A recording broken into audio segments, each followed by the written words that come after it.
मंचावर उपस्थित असलेले आपल्या तालुक्यातील दोन्ही विकास पुरुष किंवा विकासाचे अधिकारी, तहसीलदार आणि BDO साहेब,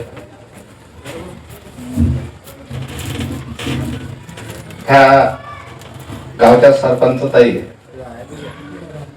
आणि त्यांची ग्रामपंचायतची टीम, आपण सर्व पत्रकार बंधू, गावातील नागरिक मित्र, आता सध्याच मेटांनी जे उत्स्फूर्त आपलं मनोबल व्यक्त केलं, मला खरं म्हणजे त्यांच्या कल्पकता किंवा त्यांची ते जे भावना आहे, गावच्या बद्दलची जी भावना आहे की मी काहीतरी गावासाठी केलं पाहिजे, मी गावासाठी काहीतरी खूप झटलं पाहिजे, ही त्याची भूमिका आहे. त्यांनी पोटतिडकीनं मांडली. पत्रकारांबद्दल त्यांनी आस्था दाखवली. खर तर पत्रकार अशी चीज आहे की त्याला पकडलं तर चालते, सोडलं तर पळते, त्याच्या मागून कोणी जात नाही. कधी मागून गेलं तर लाता मारते, पुढून गेलं ते डसते. म्हणून साहेब बरेचसे अधिकारी आमच्यापासून दूर राहतात. नाही पाहिजे त्याला.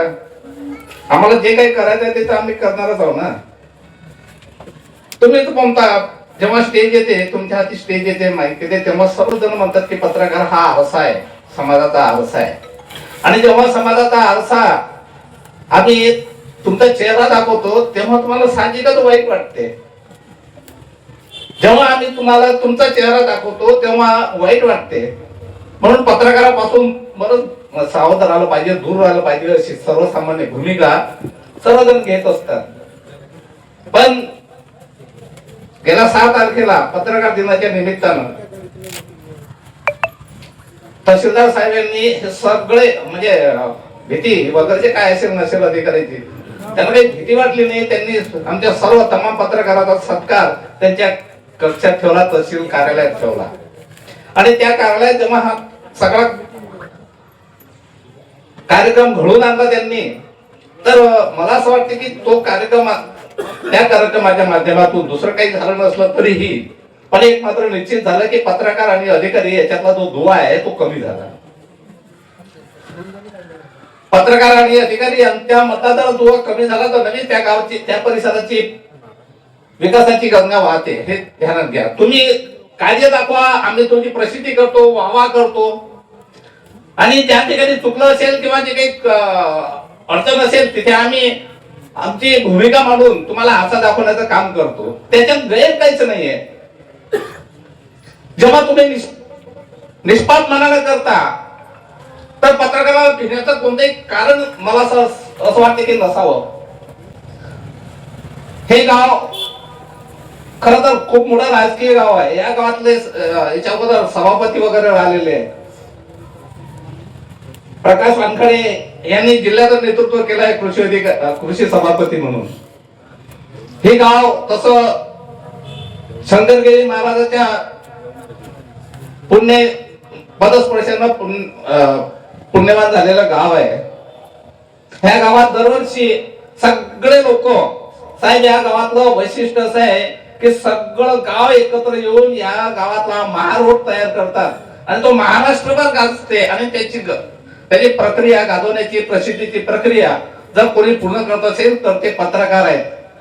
पत्रकारांनी सर्व दूरपर्यंत या गावचा मेसेज, महारोडचा मेसेज देशात, महाराष्ट्रातल्या कानाकोपऱ्यात पर्यंत पोहोचवला. आणि हे पोहोचवण्याचं काम आमचे स्वर्गीय केशव खाटे यांनी मात्र आवर्जून केलंय. त्यांनी या गावचा महारोड सर्व पत्रकारांना दाखवला आणि सर्व पत्रकारांनी महाराष्ट्राला दाखवला. ह्याची इथे नोंद घ्यावी लागेल.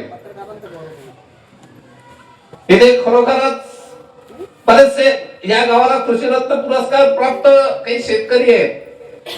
या गावची शेती उत्तम आहे. या गावचे लोक धनाढ्य आहेत. आणि तुम्हा अधिकाऱ्यांचा जर यांना लाभ झाला त्या ग्रामपंचायतच्या माध्यमातून म्हणा की आम्ही तुम्हाला बोलावतो ना, आमची काही हित असते याच्यात. गावकरी जेव्हा तुम्हाला दोघांना बोलावतात, तहसीलदार आणि व्हिडिओ यांना जेव्हा बोलावतात तर काहीतरी अपेक्षा असते की तुम्ही काहीतरी इथे आमच्या गावाला काहीतरी द्याल, आमच्या गावच्या इकडे चांगलं सहानुभूतीने पाहणार. मला असं वाटते व्हिडिओ साहेब, हा जो मुख्यमंत्री समृद्ध पंचायत राज अभियानाचा जो प्रोग्राम आहे,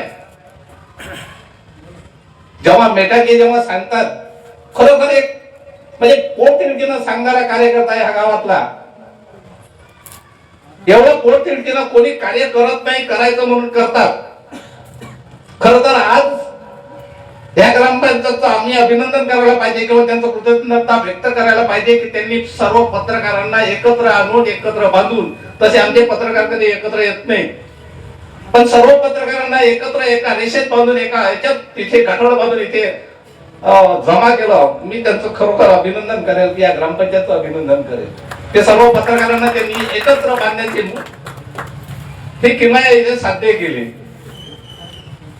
आम्ही त्यांना मदत काय केली काय नाही केली शील.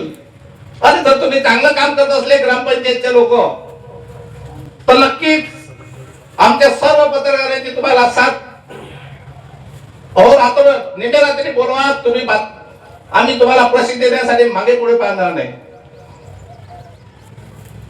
ह्या परिस्थितीत तुम्ही आमचा सर्वांचा सन्मान केला, सर्वांचा सन्मानासाठी बोलावलं, पत्रकार दिनाचं औचित्य साधून तुम्ही आम्हाला इथे बोलावलं आणि आमचा यथोचित म्हणजे मानधन केला, सन्मान केला. जेवणही घातला, अजून जेवायचं काही बाकी आहे अजून. आणि आपण जोपर्यंत बळबळ करणार नाही, मला असं वाटतं तोपर्यंत जेवण काही भेटणार नाही. त्याच्यामुळे मी इथेच माझं 2 शब्द संपवतो. जय भीम, जय भारत.